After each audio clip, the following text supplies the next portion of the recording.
हरिओम. अध्यात्म उपनिषद योगदास श्री जय गणेश जोशी यांनी केलेले निरूपण. श्लोक क्रमांक 17. अत्रात्मत्वं दृढीकुर्वन्न हमादेषु संत्यज्जन उदासीनतया तेषु तिष्ठेद घटपटादिवत. येथे एकमेव आत्मतत्व आहे ही जाण दृढ करून अहंकारादी रिपू कायम स्वरूपी दूर करावेत. त्यासाठी वस्त्र, प्रावरण, भांडी, कुंडी यामध्ये जसे आपण उदासीनतेने वावर करतो त्याप्रमाणे अहंकारादी रिपूंमध्ये वावर करावा. आत्मतत्वाची जाण. निर्विकल्प समाधी प्राप्त झाल्यावर आपल्याला आत्मज्ञान प्राप्त होते.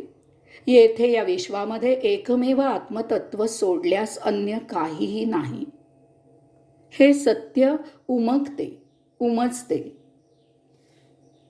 ही जाण आपण नित्य नियमित योगसाधना, उपासना, अध्यात्म, सत्संग इत्यादी सातत्याने सुरू ठेवून आपल्यात रुजवायची आहे, दृढ करायची आहे, जोपासायची आहे, कायम टिकवायची आहे. या योगे आपण गाफील राहत नाही आणि चुकून पाऊल वाकडे पडून आपण पुन्हा भौतिकाच्या आहारी जात नाही. आयास प्रयासाने अध्यात्म टिकवावे लागते हे नेहमी लक्षात ठेवायचे आहे.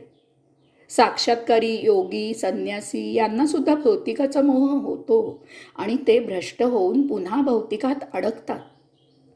यास्तव आत्मतत्वाची जाण फार महत्त्वाची आहे. यासाठी दररोज नित्य नियमित साधना करत असणे, सतत साधकांच्या सहवासात असणे, सत्संग करणे, आध्यात्मिक कार्यक्रम आयोजित करून इतरांना त्यात सहभागी करून घेणे, आपण अशा अन्य ठिकाणी हजेरी लावणे इत्यादी उपाय जरूर करावेत. आध्यात्मिक वाचन, मनन, चिंतन, लेखन करावे जेणेकरून सतत आध्यात्मिक वातावरणात राहावे. उदासीन. या श्लोकात ऋषींनी उदासीन असा एक फार मोलाचा असा शब्द वापरलेला आहे. त्याचा अर्थ आजकाल बदलून गेलाय. आजकाल उदासीन म्हणजे वृक्ष, चौकोनी चेहरा करून बसलेला, कशातच काही सारस्य नसलेला, जीवनातील मौज हरवून बसलेला इत्यादी असा घेतला जातो. हा अर्थ चुकीचा आहे, त्यामुळे तो समजावून घेऊया. उद याचा अर्थ वर, वरती, उच्च.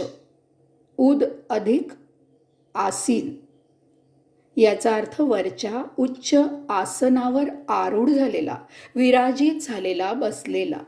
अध्यात्मात उच्च आसन एकमेव आहे. हे आसन आहे आत्मज्ञानाचे, आत्मस्वरूपाचे, साक्षात्काराचे. यास्तव उदासीन याचा अर्थ सर्वस्वाच्या अतीत झालेला, या भौतिकाच्या मगरमिठीतून सुटून त्या पलीकडे पार झालेला.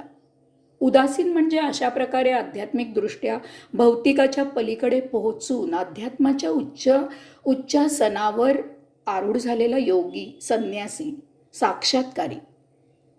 अहंकारादी. तसेच या श्लोकात ऋषींनी अहंकारादी असे म्हटले आहे. त्याचाही अर्थ समजून घेऊया. अहंकारादी याचा अर्थ अहंकार इत्यादी.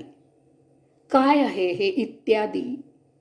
अहंकार हा षड्रिपूंमधून, षड्रिपूंमुळे सातवा रिपू निर्माण होतो. काम, क्रोध, मोह, मद, मत्सर, माया या 6 रिपूंमुळे अहंकार हा 7वा रिपू आपल्यात निर्माण होतो आणि तो आपल्या निर्माणापेक्षा म्हणजे 6 रिपूंपेक्षा महाप्रबळ होतो. तो या 6 रिपूंवर स्वामित्व प्रस्थापित करतो. वास्तवात जर मर्यादित वापर केला, स्थलकालाचे भान ठेवून अत्यावश्यक इतकाच उपयोग केला तर संसारात हे 6 रिपू तसे आपल्याला उपयुक्त असतात. उदाहरणार्थ, जगण्याचा मोह असायलाच पाहिजे तरच अध्यात्म साध्य होईल. तसेच जर कुणी आई बहिणीची अब्रू घ्यायला लागला तर क्रोध यायलाच पाहिजे. परंतु अहंकार हा 6 रिपूंना अनावश्यक मान अपमानाच्या भ्रामक कल्पनांच्या अभिमानाने नाचवतो. भाजीत मीठ कमी झाले आहे म्हणून क्रोध येतो. मालमत्तेवरून खून केले जातात. अशा प्रकारे यामुळे आपल्याकडून प्रमाद होतात. अयोगिक आचरण होते, संचितात भर होते.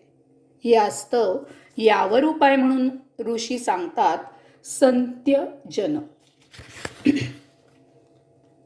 संत्यजन या श्लोकात ऋषी सांगत आहेत की येथे एकमेव आत्मतत्व आहे.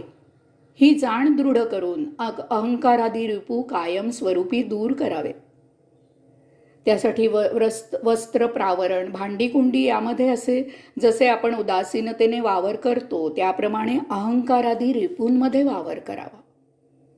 आत्मतत्वाची जाण आल्यावर ती दृढ करावी. या योगे आपण उदासीन होतो. आपण या भौतिकाच्या भोगापवर्गतेमधून बाहेर येतो आणि आपण उदास होतो. आपण सर्वस्वाच्या अतीत होतो. आपल्याला देह जीवित राहण्यापुरताच या भौतिकात रस उरतो. याचाच फायदा घेऊन अहंकारादी सप्तरिपू निष्प्रभ करावेत. त्यांचाही उपयोग भौतिक जीवन जगण्यापुरताच अत्यावश्यक इतकाच करावा. आपल्या जीवनाला पूरक होईल इतकाच उपयोग सप्तरिपूंचा करावा. यासाठी ऋषींनी आपल्याला एक छान सांसारिक उदाहरण दिलं आहे. घटपटा